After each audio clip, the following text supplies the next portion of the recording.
Welcome back to Ashutosh classes. एक बार आपका फिर स्वागत है। चैप्टर नंबर 11.3 और 11.3 में आज आपको वॉल्यूम के बारे में बताया जाएगा, आयतन के बारे में। आज हम जो भी शंकु पढ़ाए हैं, गोला पढ़ाए हैं, तो उसके क्षेत्रफल को पढ़ाया गया है। आज शंकु और गोले के आयतन के बारे में बताया जाएगा। अभी तक उसके पृष्ठीय क्षेत्रफल के बारे में चल रहा था। तो फर्स्ट क्वेश्चन इसका जो है क्वेश्चन नंबर 1, फर्स्ट क्वेश्चन कह रहा है कि उस लंबवृत्तीय शंकु का आयतन ज्ञात कीजिए जिसकी त्रिज्या 6 सेंटीमीटर हो। तो त्रिज्या यानी रेडियस को हम क्या लिखते हैं, 6 सेंटीमीटर लिखते हैं। तो r इक्वल टू 6 सेंटीमीटर हो जाएगा। और उसकी ऊंचाई यानी हाइट जो है वो 7 सेंटीमीटर है, इसको हम 7 सेंटीमीटर लिख ले रहे हैं। पूछा है कि volume of cone, volume of cone, volume of cone, शंकु का आयतन, शंकु का आयतन। तो शंकु का आयतन क्या होता है, आपने पढ़ा होगा 1/3 पाई r स्क्वायर h। ठीक, volume of cone, volume of cone 1/3 pi r square h, शंकु का आयतन 1/3 पाई r स्क्वायर h। अब आपको यहाँ पर वैल्यू पुट कर देना है। तो 1/3 हो जाएगा, पाई की जगह आपको 22/7 रख देना है, r की जगह आपको 6 रखना है, ये भी 6 रहेगा, और हाइट की जगह आपको 7 रख देना। तो 7 से 7 कट जाएगा। ठीक, तो यहाँ पर हम 7 से 7 को काट देंगे ऐसे, ये 7 से 7 कट जाएगा। 3 से 6 को काट देंगे, 2 बार में कट जाएगा। ठीक, तो यहाँ पर आपका बचा क्या, क्या बचा, ये 22 दूना 44 हो गया, इंटू 6 बच गया, 6 चौको 24, 24 दो 26, यानी 264 सेंटीमीटर क्यूब। अब हम वॉल्यूम पढ़ रहे हैं, आयतन पढ़ रहे हैं, तो इसका आयतन कितना हो गया आपका, 264 सेंटीमीटर क्यूब हो गया।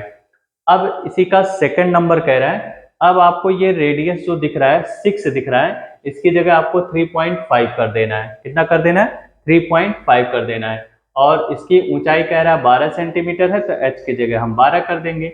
एक आपका यहाँ से मिल जाएगा आंसर। ठीक, तो ये हमारा क्वेश्चन नंबर 1 का यानी एक्सरसाइज कौन सा पढ़ रहे हैं आप, 11.3, एक्सरसाइज 11.3 पढ़ रहे हैं।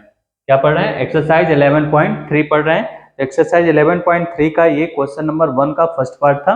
ठीक, कोई दिक्कत, चलिए नेक्स्ट क्वेश्चन पे चलते हैं। क्वेश्चन नंबर सेकंड इसी का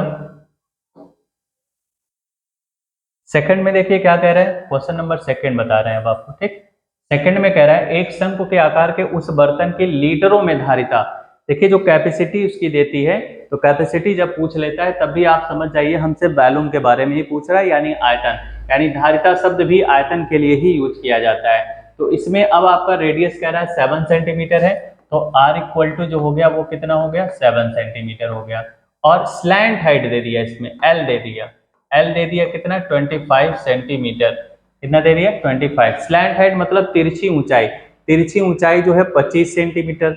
लेकिन हमें आयतन में, वॉल्यूम में h की जरूरत पड़ती है, तो h की जरूरत पड़ती है, तो L तो दिया है, तो हमें सबसे पहले h निकालना पड़ेगा, वही पाइथागोरस प्रमेय से। तो हम यहाँ पर लिख सकते हैं 1/3, पाई की जगह आपको 22/7 रख देना है। रेडियस यानी इसकी त्रिज्या जो है 7 है, तो 7 का स्क्वायर है। h आपको नहीं पता है, तो h आपको निकालना पड़ेगा √L² प्लस r² फार्मूले से। एक मिनट, माइनस होता है, ठीक, L² माइनस r² वाले फार्मूले से। तो ये 7 से 7 कट गया, 22 बच गया, ऊपर एक 7 बचा है और नीचे एक 3 बच गया है। अंडर रूट में L², तो L की वैल्यू कितना दिया है, 25, तो 25 का स्क्वायर कर लेंगे।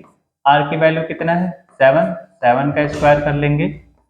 ये हो जाएगा 22 इंटू 7 अपॉन में 3 अंडर रूट 25 का स्क्वायर 625 माइनस 7 का स्क्वायर 49 हो जाएगा। तो 22 इंटू 7 अपॉन में 3 अंडर रूट 15 में से 9 को घटा देंगे 6, 11 में से 4 को घटाएंगे 7 और यहाँ पर बचेगा 5। तो 576 यानी 576 किसका स्क्वायर होता है? 576 किसका स्क्वायर होता है? यही लिख दे रहे हैं आगे। तो ये हो गया आपका 22 अपॉन में 3 इंटू 7, ये होता है 26 का स्क्वायर। किसका होता है? 26 का। ठीक, तो 26 नहीं 24 का, सॉरी 576 में 24 का हो गया।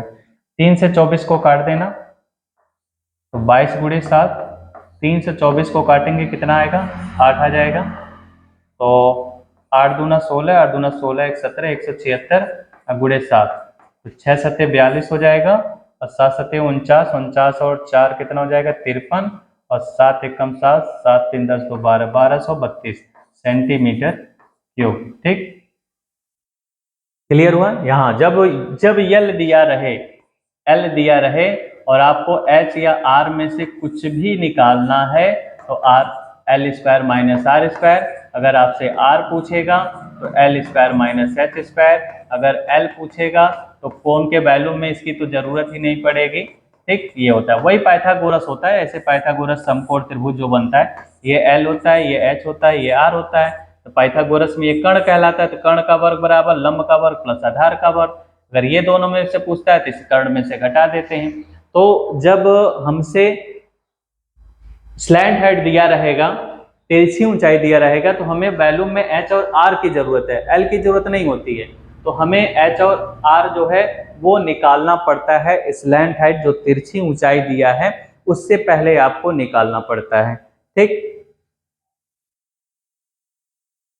चलिए नेक्स्ट क्वेश्चन। तो तीसरे में तो दूसरे में देखिए थोड़ा सा फिर चेंज किया है, हाइट अब दे दिया है और रेडियस नहीं दिया है। तो जब हाइट नहीं दिया है तो ये देखिए ये वाला हम फार्मूला यूज करेंगे तो हमें रेडियस मिल जाएगा। तो इस तरह से इसका सेकंड पार्ट आप खुद लगाएंगे। ठीक, सेकंड पार्ट आपको खुद लगाना पड़ेगा। हाँ, ये क्वेश्चन तो कम से कम प्रैक्टिस करना है। जब प्रैक्टिस करोगे तभी तो पता चलेगा कि सवाल समझ में आया कि नहीं आया। ठीक, चलिए क्वेश्चन नंबर 3 पे चलते हैं। क्वेश्चन नंबर 3 में क्या कहता है? एक शंकु की ऊंचाई 15 सेंटीमीटर है, height of cone equal to 15 centimetre. Height of cone कितना दिया है? 15 सेंटीमीटर, यानी ऊंचाई 15 हो गया।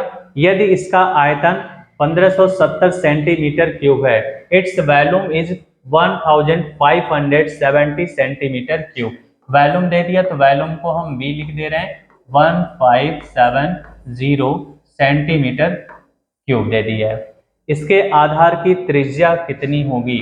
ठीक, रेडियस पूछ ले रहा है कितना होगा, इसके बेस का रेडियस कितना होगा ये पूछ ले रहा है। कुछ करना नहीं है आपको, सबसे पहले आप फार्मूला ही लिखिए, क्योंकि जब फार्मूला आप लिख लेते हैं तो जितने इस लेटर का यूज किया गया है उस लेटर के नीचे वो वैल्यू रखते चले जाइए। जो हमें अननोन नंबर होगा उसके नीचे कुछ नहीं लिखेंगे। तो वैल्यूम कितना दिया है लिख देंगे 1570 हो गया, इसकी जगह 1/3 हो गया, पाई की जगह आपको 22/7 रखना ही है, रेडियस आपको निकालना है, हाइट आपका दिया है 15। इस तरह से एक चीज और ध्यान देना है, अगर आपको 7 से कटने वाली कोई संख्या यहाँ पर दिख नहीं रही है तो हम क्या करेंगे, 22/7 की जगह 3.14 भी रख सकते हैं। ठीक, तो ऐसे इसके नीचे 1 मानेंगे, ऐसे क्रॉस मल्टीपल करेंगे तो 1570 3 इधर आ जाएगा और 22/7 को हम 3.14 लिख सकते हैं ऐसे भी। ठीक, ये 15 भी नीचे आ जाएगा और इक्वल में क्या बचा आपका?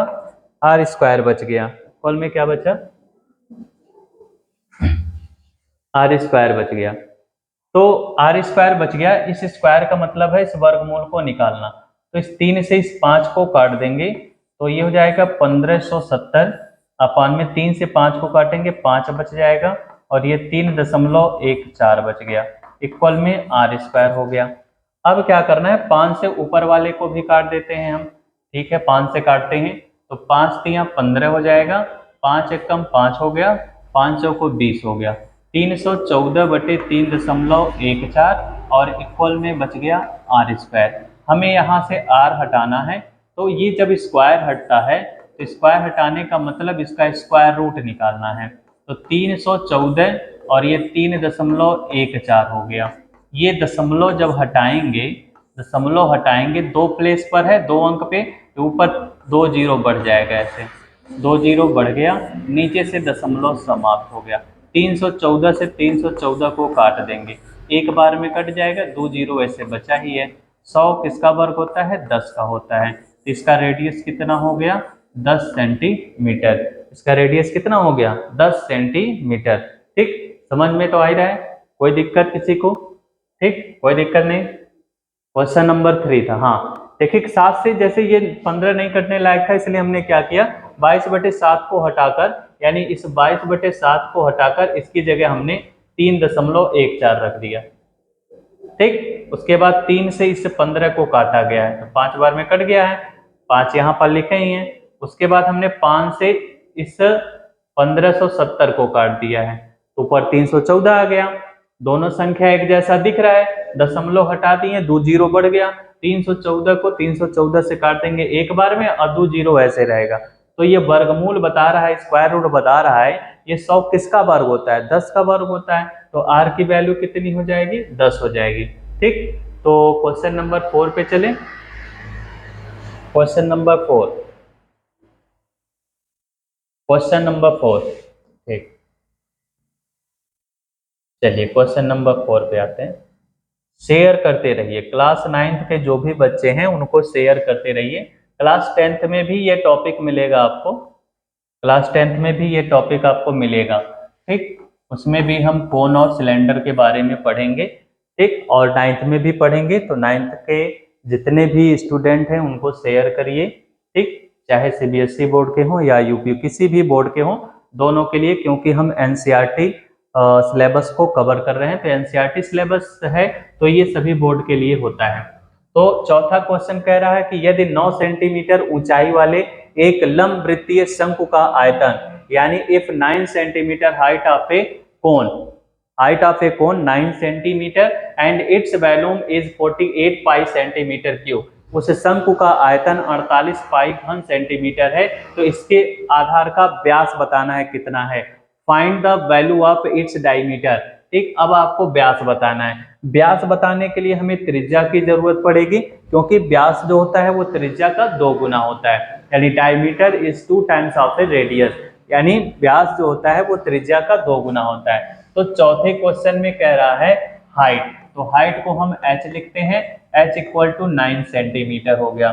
शंकु का आयतन, आयतन को हमने कहा v लिखेंगे, तो ये कितना दिया है? 48, और पाई में ही दे दिया है, कोई दिक्कत नहीं, पाई में ही हम वैल्यू को रखेंगे। इसके आधार का व्यास पूछा है, व्यास यानी डायमीटर पूछा है, कितना होगा? तो d निकालने के लिए r की जरूरत पड़ेगी। v को हटा दीजिए, v की जगह आप लिखिए 48 पाई लिख दीजिए, 1/3 की जगह 1/3, पाई की जगह पाई, r आपको पता नहीं है, हाइट आपको पता है 9 हो गया। ठीक, अब यहाँ से देखिए एक चीज क्लियर हो गया, इस पाई से ये पाई कट जाएगा। ठीक, 3 से इस 9 को काट देंगे, 3 बार में कट जाएगा, और इस 3 से इसको काट देंगे, 16 बार में कट जाएगा। तो r इक्वल टू कितना मिल गया आपको? 16 मिल गया।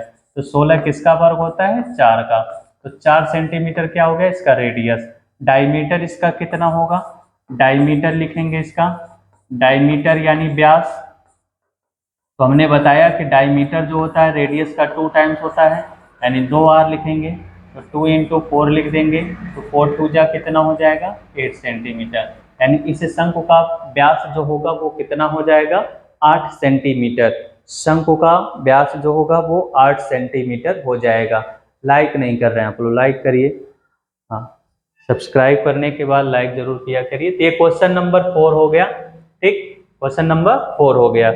तो पता ही चल गया कि इसमें केवल वैल्यूम वाला ही एक ही फार्मूला हम इस पूरे टॉपिक में यूज कर रहे हैं, और कहीं दिक्कत नहीं है। जिसकी वैल्यू जिसके सामने दिया है बिल्कुल सोच समझ कर वैल्यू रखिए, कैलकुलेशन थोड़ा फास्ट करिए आप लोग। पहाड़ा याद होना चाहिए, क्योंकि काटने के लिए मुझे टेबल की जरूरत पड़ रही है, तो टेबल आपको याद होना चाहिए। तो अगला क्वेश्चन कह रहा है, क्वेश्चन नंबर 5, ऊपरी व्यास 3.5 मीटर वाले शंकु के आकार का एक गड्ढा 12 मीटर गहरा है, इसकी धारिता किलो लीटर में बताइए। कह रहा है कि एक कोन है जिसका डायमीटर 3.5 मीटर है और उसका हाइट जो है 12 मीटर है। तो find the volume it's kilo litre. Kilo litre में अब आपको आंसर देना है। किसमें देना है? किलो लीटर में देना है। Question number 5। क्वेश्चन नंबर 5, चलिए क्वेश्चन नंबर 5 से चलते हैं। क्वेश्चन नंबर 5 में क्या क्या दिया है? क्वेश्चन नंबर 5 कह रहा है डायमीटर। डायमीटर यानी डी जो है ये 3.5 मीटर दिया है। तो हमने कहा रेडियस जो होता है ये डायमीटर का हाफ होता है, यानी व्यास का आधा होता है। तो 3.5/2 लिख दीजिए। गड्ढा की गहराई, गहराई वही इसकी हाइट दे दिया है, ये दिया है 12 मीटर दे दिया है। ठीक, वॉल्यूम पूछा है, कोई दिक्कत नहीं, वैल्यू पुट करिए। 1/3, पाई की जगह आप 22/7 रख दीजिए। रेडियस की जगह आपको 3.5/2 लिखना है। स्क्वायर है तो इसको 2 बार लिखेंगे, 3.2। ठीक, और हाइट इसका दिया है 12। यहाँ से अगर कुछ कटने लायक रहता है तो हम उसे काट देते हैं। जैसे 7 से इसको काटेंगे तो 0.5 बच जाएगा। ठीक, 2 2 जा 4, 4 3 जा 12, ये कट गया। और इस 3 से ये 3 भी कट गया। तो कितना बचा आपके पास?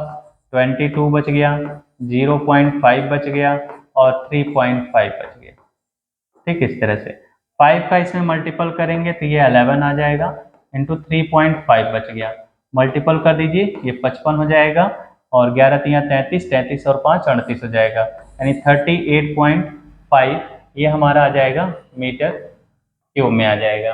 ठीक, अब कह रहा है कि इसको बताना है किलो लीटर में बताना है। तो हमें पता है कि इसकी वैल्यू जो होती है, हमें पता है कि 1 किलो लीटर बराबर जो होता है 1000 लीटर के बराबर होता है। कितने के बराबर होता है? 1000 लीटर के बराबर होता है। इसी तरह से इसको अगर हम किलोमीटर में चेंज करना चाहते हैं तो हम क्या करेंगे? इसी में 38.5 में हम 1000 गुणे 1000, क्योंकि क्यूब है ना इसलिए ऐसे 3 बार हमें गुणा करना पड़ता है। अब इसका हम आंसर लिखेंगे किलोमीटर क्यूब में लिख देंगे। तो किलो लीटर में बताना है आपको। ठीक, किलो लीटर में बताना है तो इसी में हम क्या करेंगे? 1000 से क्या करेंगे? डिवाइड कर देंगे। तो हमारा जो आंसर आएगा वो किस में आ जाएगा? किलो लीटर में आ जाएगा। किस में आ जाएगा? किलो लीटर में आ जाएगा। तो ये इसकी धारिता हो जाएगी क्वेश्चन नंबर 5 का। ठीक, क्वेश्चन नंबर 5 यूनिट इसमें चेंज कर दिया है, तो यूनिट चेंज किया है तो यूनिट के हिसाब से आप लगाएंगे। तो क्वेश्चन नंबर 5 आपका कंप्लीट हो गया। ठीक।